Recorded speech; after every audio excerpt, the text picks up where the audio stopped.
บายดีพี่น้องคำยำแรงแล้วกันวันนี้เราเฮ็ดภารกิจตามล่าหาหนูควัดขนาพี่น้องเอ้ยกำลังเกี่ยวเข้าแล้วก็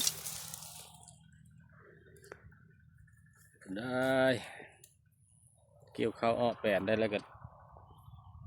มีสายรายงานมาว่าเห็นหูหนูเขาก็จัดการมาดักมันพี่น้องอุปกรณ์เขาก็มีแนวโลดสลิงไปพี่น้องฝึกกันเลย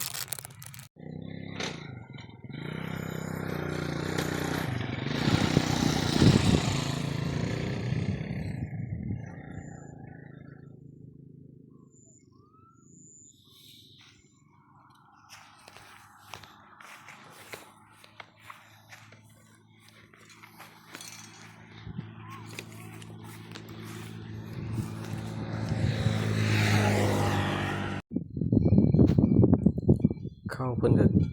เกี่ยวแล้วไม่ไหม้ก็ยาวไปได้พี่น้องเอ้ยตะเว้นก็สิตกดินแล้วบางคนก็ยังบ่แล้วบางไห้ก็ยังบ่แล้วนี่เข้างามเสมอกันเติดพอได้บ้านเฮาอะตามสายรายงานว่าอยู่แถวนี้พี่น้องพิกัดแถวห้างละโหสัตว์มาหาเบิ่ง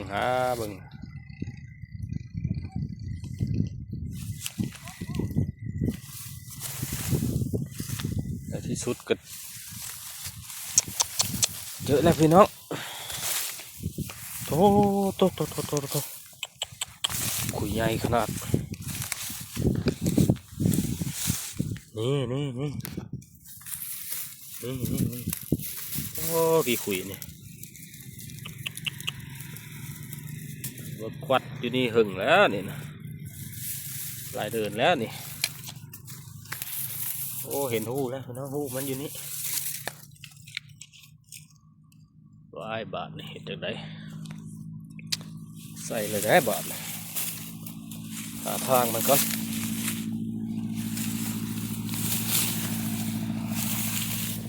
แต่หูมามันก็ต้องเลี้ยวสายปั๊บก็ต้องเรียบขั้นมานี่ว่า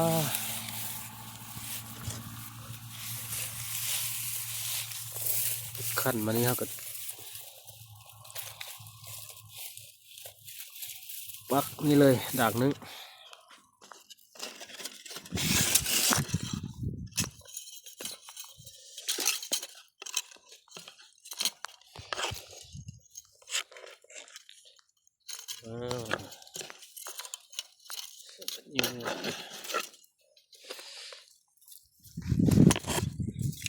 ใส่ก่อนพี่น้องใส่ก่อนแล้วด่างนึงพี่น้อง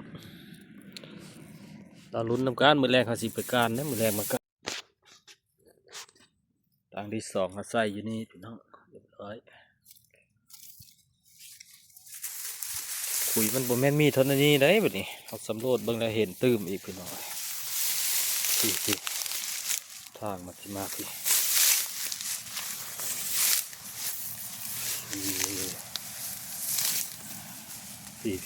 ก็มีนะพี่มาเห็ดหั่งเห็ดเหินเดี๋ยวนี้มันมาเขาก็มาควัดก็มีนี่มันห่างแล้วตัวนี้หมาควัดแต่มันก็สียั่งอยู่ดอกพี่น้อง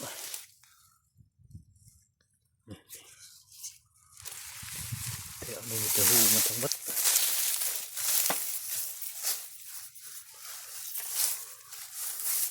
หูมันทางมันหูมันทั้งบัดพี่น้องเราใส่อีกก่อน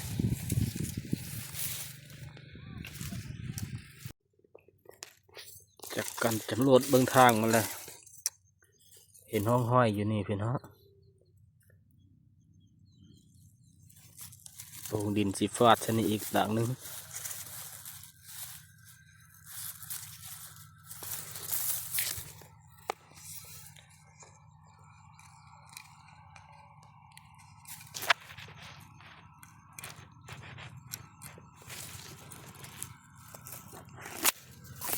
ใส่ไปบ้านเนาะบ้านหน้าเฮาหาอยู่หากินพี่น้องเอ้ย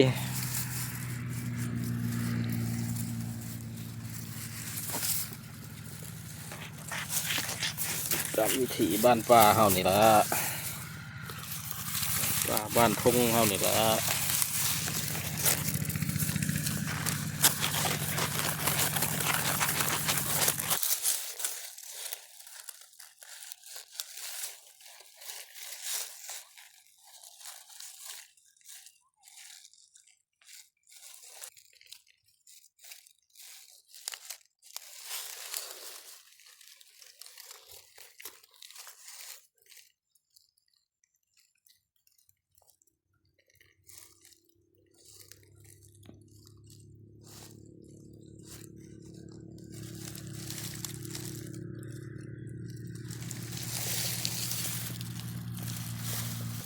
มาเลือกพี่น้องแล้วยังอีกด่างหนึงทำอาหารหนูก่อนตัวนี้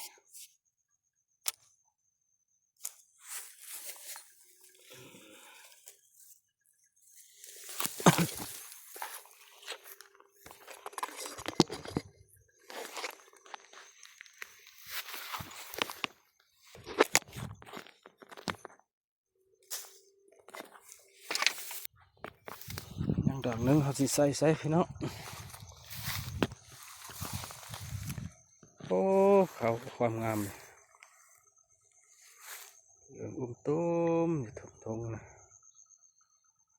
เขางานเขาเจ้าผู้ปั่นแล้วก็มีผู้กำลังปั่นก็มีฝอนเขานี่ยาวสุดตา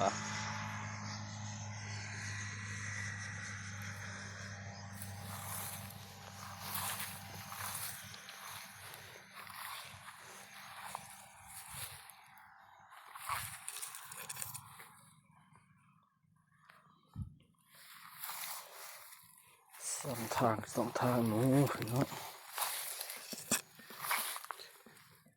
สองหาทางหาห้อยมัน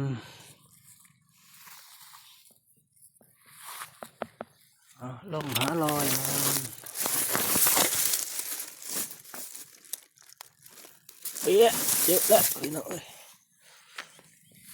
ต้องมาทางนี้แหละใส่ก่อน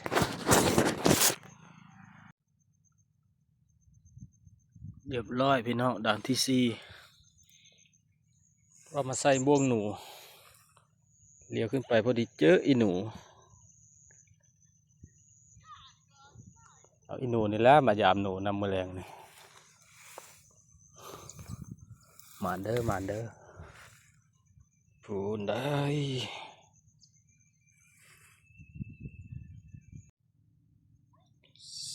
ใส่แล้วก็กลับพี่น้อง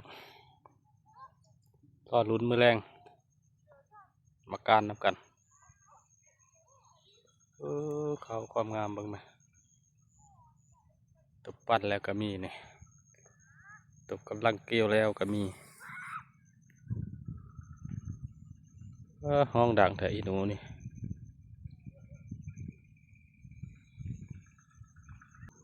คุณอีหนูอยู่ทางคุณเพื่อนห้องมาใส่หนูคิมเอ้ยมาเด้อมาใส่แมวหนูคิมเอ้ยบรรยากาศครับนี่คือห้อยการเกิดอุบัติเหตุเมื่อ2 เดือนก่อน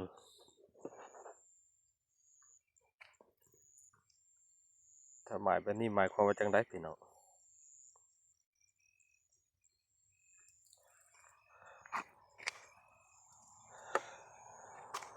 การเสียชีวิต กิดขึ้นเนาะเกิดอุบัติเหตุครั้งนี้ไปไปพี่น้อง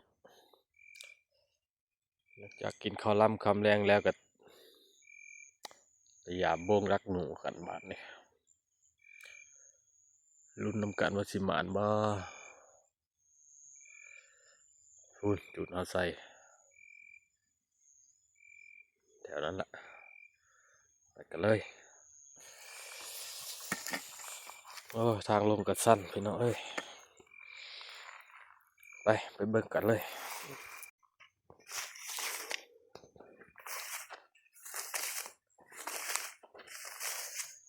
ไปกันเพื่อนๆตกกลางคืนมากับอากาศเย็นใช่ไหมล่ะทงไฮทงนาก็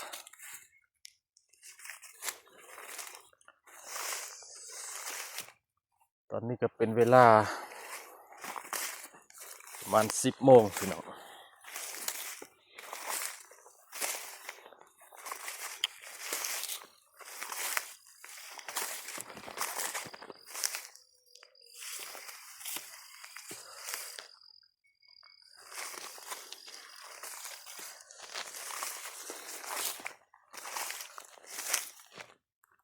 หมานอยู่บ่เนาะไปรุ่นนำกัน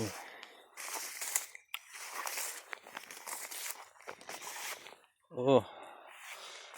ต่อเพิ่นมัดเข่าบ่หมดเป็นป่าวันนี้เนี่ยเข่าก็ยังเต็มอยู่ให้หน้านี่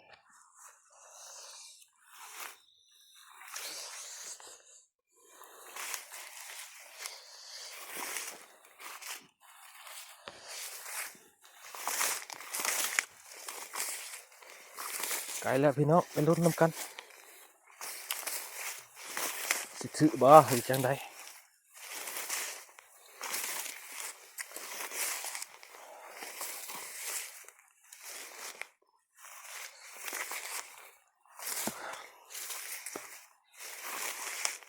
ทงหน้าผีไต่โหงพี่น้องเอ้ยแถวนี้ขากลับขึ้นไปบ่หงที่ให้เบิ่งจุดเกิดอุบัติเหตุรถล้มเสียชีวิต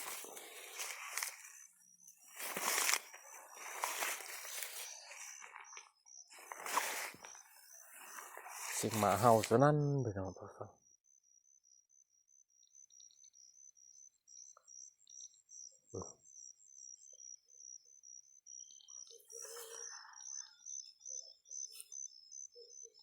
เอ้ยหลอนไปกันต่อที่บ่หงดินใส่เนี่ย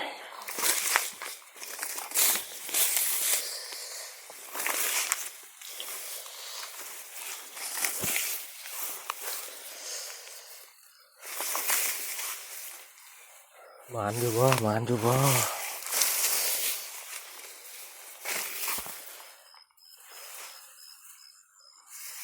1 2 3 4นับไป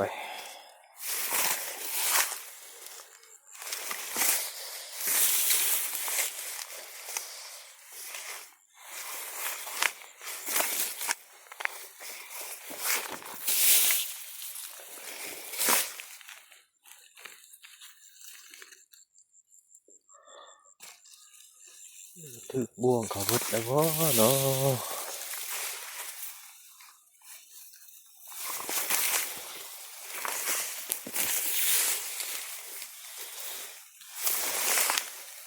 จากนี้ก็ยังบ่ลั่นคือเก่าพี่น้องเขาเอาไปกินแล้วบ่วะ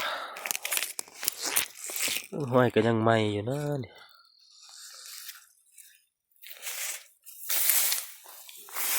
มานี่ก็บ่ต่ำตัวนี้ก็ได้ปกติจะมาต่ำอยู่นี่บ่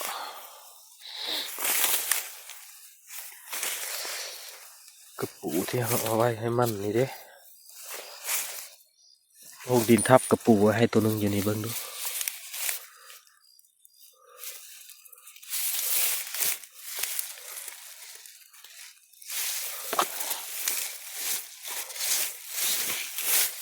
ปูมันบ่เห็นเด้อพี่น้องเด้อมันเอากระปูไปกินแล้วเด้นี่โอ้ยังอยู่นี่ปูยังอยู่หมดกินหมด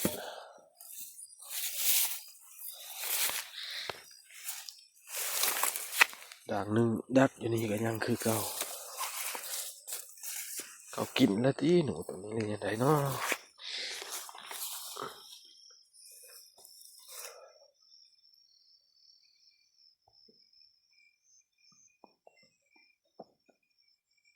พูนรถ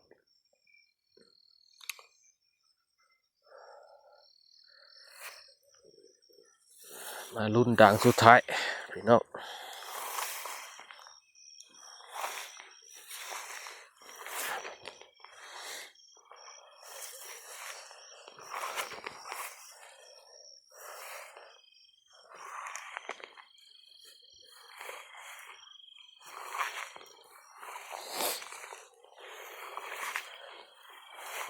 แถวนี้แหละแถวนี้แหละแถวนี้แหละ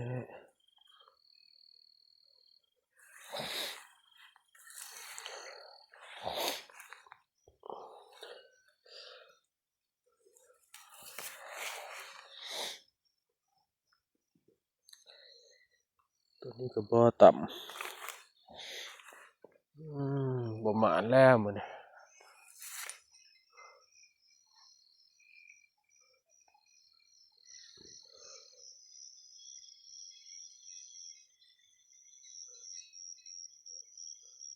สิ้นท้องนายามค่ำคืนไปกลับพี่น้อง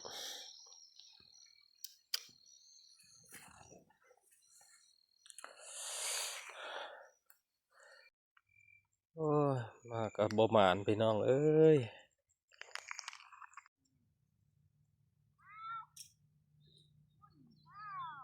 มาจากมื้อเช้า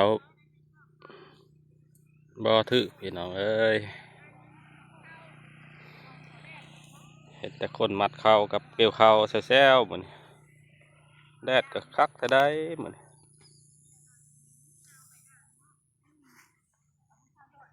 โอ้ยคนเกี่ยวก็